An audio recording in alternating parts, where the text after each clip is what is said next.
Bapak, Ibu, saudara-saudari sekalian, dan anak-anak yang terkasih, selamat jumpa lagi dalam acara renungan kita hari ini, Senin 6 Desember, Pekan Advent yang kedua.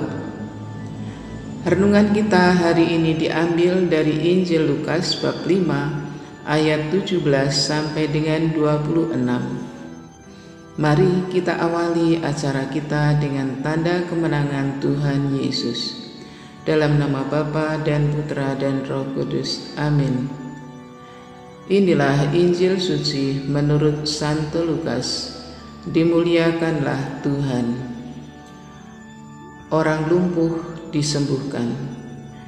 Pada suatu hari, ketika Yesus mengajar, ada beberapa orang Farisi dan ahli-ahli Taurat duduk mendengarkannya.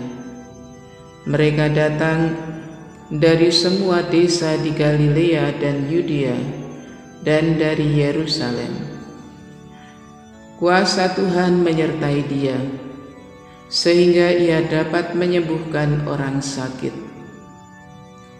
Lalu datanglah beberapa orang mengusung seorang lumpuh di atas tempat tidur.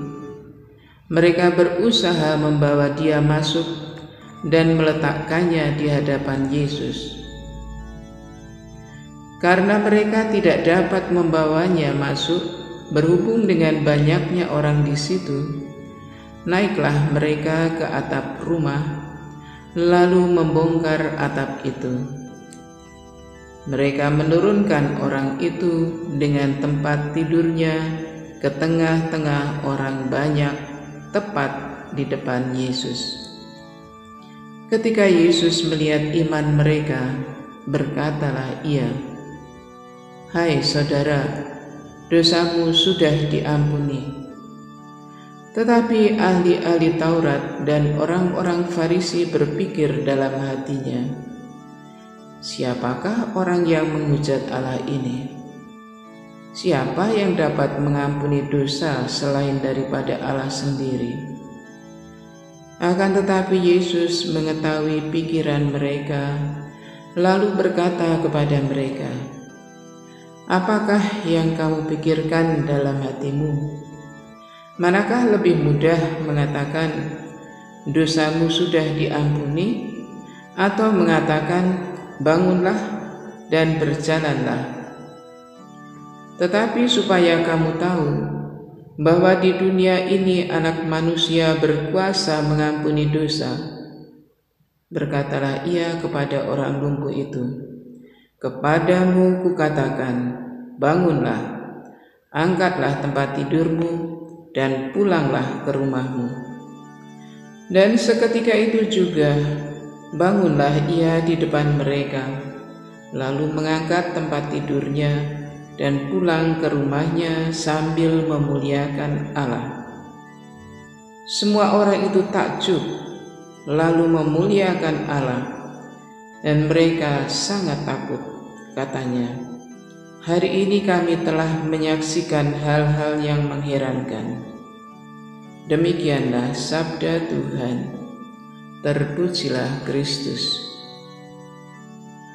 Bapak, Ibu, saudara-saudari sekalian, dan anak-anak yang terkasih, penulis Injil yang baru kita dengar tadi adalah Santo Lukas.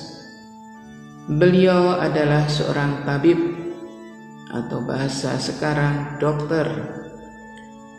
Dokter merupakan sosok yang amat paham dengan sakit penyakit karena mempelajari. Banyak penyembuhan yang diungkap dalam Injil Lukas. Selama makhluk ciptaan ada, selalu ada sakit penyakit, dan ilmu-ilmu pengobatan ditemukan dalam setiap negara, dalam setiap tempat.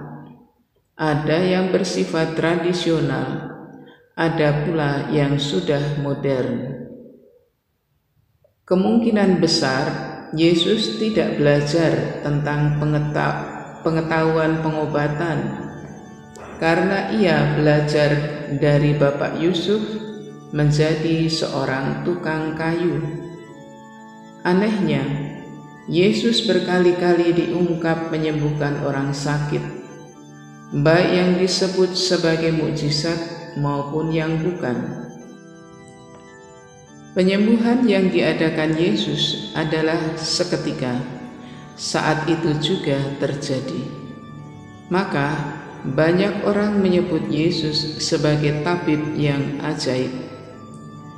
Dalam perikop tadi, Yesus menyembuhkan penderita lumpuh.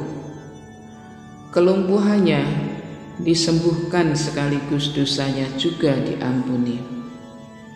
Kendati Yesus dianggap menghujat Allah karena Yesus mengatakan pengampunan atas dosa penderita lumpuh itu, Yesus tidak undur sedikit pun. Dia justru mempertegas jati dirinya. Tetapi supaya kamu tahu bahwa di dunia ini Anak Manusia berkuasa mengampuni dosa, kepadamu kukatakan, bangunlah, angkatlah tempat tidurmu, dan pulanglah ke rumahmu. Dan orang itu sembuh. Bapak, Ibu, saudara-saudari sekalian, Tuhan Yesus sudah menyatakan bahwa dirinya adalah Allah. Dia sudah dan selalu menyatakan kebenaran sabdanya. Dia juga berkuasa untuk melepaskan kita dari dosa-dosa. Marilah kita makin mendekatkan hati dan budi kita kepadanya, sebab Dialah penyelamat kita yang abadi. Marilah berdoa. Allah Bapa sumber belas kasih, terima kasih Engkau telah menyatakan diri dalam diri Yesus Putramu dan Tuhan kami. Berkatilah upaya kami untuk selalu mendekatkan diri kepada Putra-Mu di dalam hidup harian kami. Dialah Juru Selamat kami, kini dan selamanya. Amin. Dalam nama Bapa dan Putra dan Roh Kudus. Amin. Terima kasih. Selamat beraktivitas. Dan salam dalam belas kasih Tuhan. Sampai jumpa.